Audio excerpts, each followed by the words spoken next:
अध्यधीन take your seat please. माननीय सदस्य, माननीय सदस्यगण, शुद्धि के अध्यधीन मत विभाजन का परिणाम इस प्रकार है। पक्ष में 288, विपक्ष में 232। प्रस्ताव स्वीकृत हुआ और विधेयक यथा संशोधित पारित हुआ।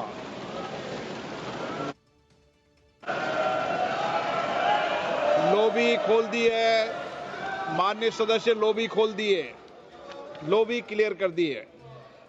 अब हम आइटम नंबर 13, सब टेक योर सीट प्लीज। माननीय सदस्य, फ्यूचर लीडर एस्टेब्लिशमेंट के लिए थी। लेकिन जिस तरीके से इस बिल को फाड़ा गया, बोला गया कि ये सेट एजेंडा है बीजेपी वालों का और उनके जो सहयोगी हैं, उस पर क्या कहेंगे आप? देखो, विपक्ष ने विपक्ष का काम किया है, वो सही बोल ही नहीं सकते ना कि बाबा ये सही है, सही काम किया है। ऐसा करने के लिए, मुस्लिम माइनॉरिटी को गुमराह करने के लिए इसी तरह की सब भाषण हो गए, इसी तरह के जो पैतरे थे उनके उसी तरीके थे, सब नाटकबाजी थी। जो आदमी जो कमेटी का मेंबर भी नहीं, वही उसी तरह का भाषण सभागृह में कर रहे थे। देखो, कमेटी में सबका सुना, कम से कम 40 के ऊपर कमेटी की मीटिंग्स हो गई। सुबह 11 बजे चलने वाली मीटिंग 8-8, 9-9 बजे तक मीटिंग चलती थी शाम तक। सबका सुना, सबको बहुत टाइम दिया। ओवैसी ने भी कबूल ही दिया कि कमेटी में सुना।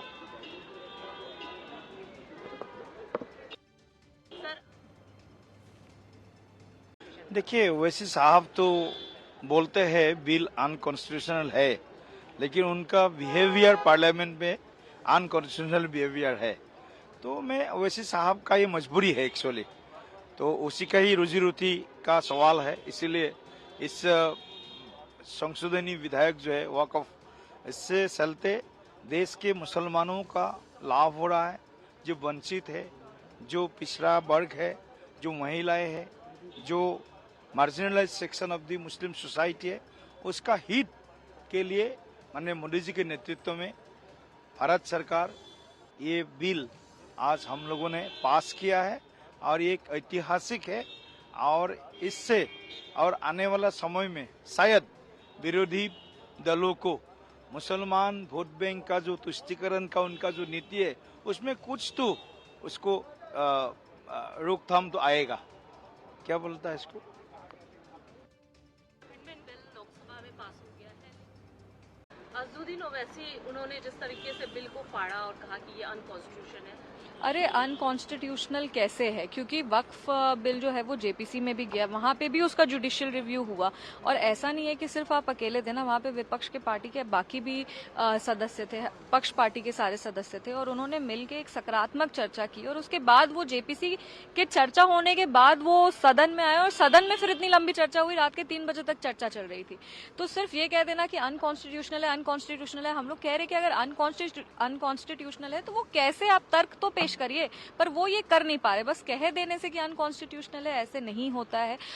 हमारे तमाम जितने भी मंत्रीगण थे, उन्होंने भी बहुत सारे मंत्री इस बिल पे बोले, और तमाम मंत्रीगण ने बताया कि किस तरीके से ये वक्फ अमेंडमेंट बिल जो है वो जो धर्म के नाम पे राजनीति होती है और जिस तरह से धर्म के नाम पे लोगों को तोड़ा जाता है, उसको एक तरह से फुल स्टॉप दिया जाएगा। और जो मुस्लिम समुदाय के लोग हैं, उन पे किसी भी तरह का प्रहार नहीं है। ये उन्हीं के लिए और अकाउंटेबिलिटी और ट्रांसपेरेंसी वक्फ बोर्ड में लाने की बात है। और ये सिर्फ और सिर्फ हम जब जिस देश में रहते हैं, उस देश में हर चीज़ को रेगुलेट करना जरूरी है। जब हर चीज रेगुलेट होता है तो वक्फ बोर्ड भी रेगुलेट होगा। और वक्फ बोर्ड कोई धार्मिक बोर्ड नहीं है, वो एक ट्रस्ट है, और ट्रस्ट में अकाउंटेबिलिटी और ट्रांसपेरेंसी सबसे ज्यादा महत्वपूर्ण है। तो ये चीज विपक्ष को समझना पड़ेगा, किसी भी तरीके से ये धर्म पे कोई भी अटैक नहीं है। अधिकारों के ऊपर पूरी तरीके से कुठाराघात है, और हमने बार बार चेताया कि आप जो बात यहाँ बोल रहे हो, आप कह रहे हो कि हमने वक्फ बाई यूजर को खत्म कर दिया,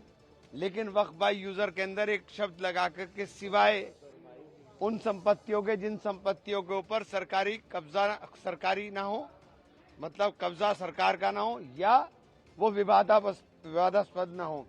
और उसके लिए सबसे बड़ा उदाहरण उत्तर प्रदेश है।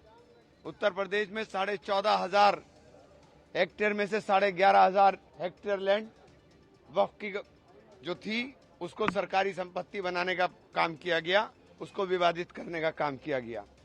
तो ये बहुत बड़ा नुकसान मुसलमान को, वक्फ को, दोनों को होने जा रहा है। हम लोग इस लड़ाई को लड़ेंगे, चूंकि हमारे जो अधिकारों का संरक्षण बाबा साहेब भीमराव अंबेडकर के संविधान ने हमें धारा 14 के अंदर, धारा 16 के अंदर, धारा 25 के अंदर और धारा 26 के अंदर दिया, उसके ऊपर पूरी तरीके से बुलडोज किया गया, उसके ऊपर ओवरलैपिंग हुई। हम लोग रास्ता देखेंगे, कोर्ट जाएं, कोर्ट में जाकर के हम लोग लड़ाई लड़ेंगे। लेकिन ये जिस तरह का काम आज हुआ है, ये इतिहास में काले दिन के रूप में दर्ज होगा। हमने अपनी बात रखी, बहुत सारे साथी अपने जमीर की आवाज को नहीं सुन पाए, इसलिए बिल पास हो गया। लेकिन हम इस लड़ाई को अधूरा नहीं छोड़ेंगे। हम लोग सड़कों पे इसको लड़ेंगे, जैसे हमने किसान आंदोलन लड़ा था उसी तरह से हम लोग सड़कों पे लड़ेंगे, और जब तक लड़ते रहेंगे जब तक जो है किसान आंदोलन, ये बिल भी सरकार वापस नहीं देती। लगभग देश तोड़ दोगे आप लोग, तोड़ दोगे। हमने साहब, मैं अभी भी आपके माध्यम से, इस सदन के माध्यम से देश भर के मुसलमान भाइयों बहनों को कहना चाहता हूं, आपके वक़्फ में एक भी नॉन मुस्लिम नहीं आएगा। ये एक्ट में ऐसा कोई प्रावधान नहीं।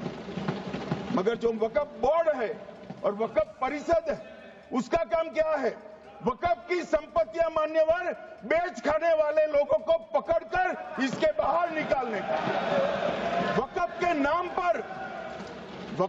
नाम पर औने पौने दाम में संपत्तियों को 100 साल तक किराए पे देने वाले लोगों को पकड़ना है।